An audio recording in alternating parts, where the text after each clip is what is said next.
A tetrad of lunar eclipses, presented by Science at NASA. For people in the United States, an extraordinary series of lunar eclipses is about to begin. The action starts on April 15th, when the full moon passes through the amber shadow of Earth, producing a midnight eclipse visible across North America. That night marks the beginning of a lunar eclipse tetrad, a series of 4 consecutive total eclipses occurring at 6-month intervals.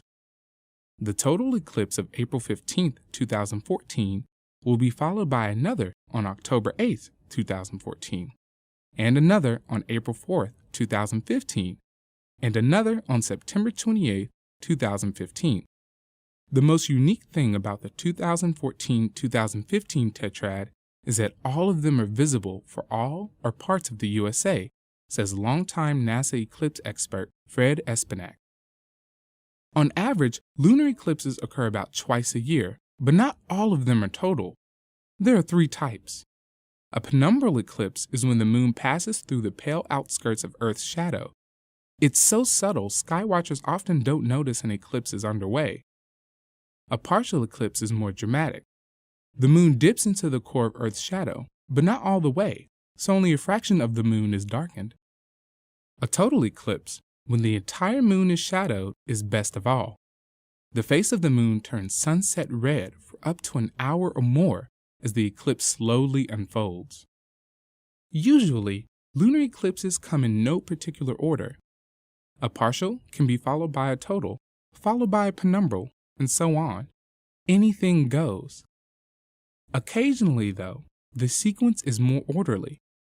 When 4 consecutive lunar eclipses are all total, the series is called a tetrad. During the 21st century, there are 9 sets of tetrads, so I would describe tetrads as a frequent occurrence in the current pattern of lunar eclipses, says Espenak. But this has not always been the case. During the 300-year interval from 1600 to 1900, for instance, there were no tetrads at all.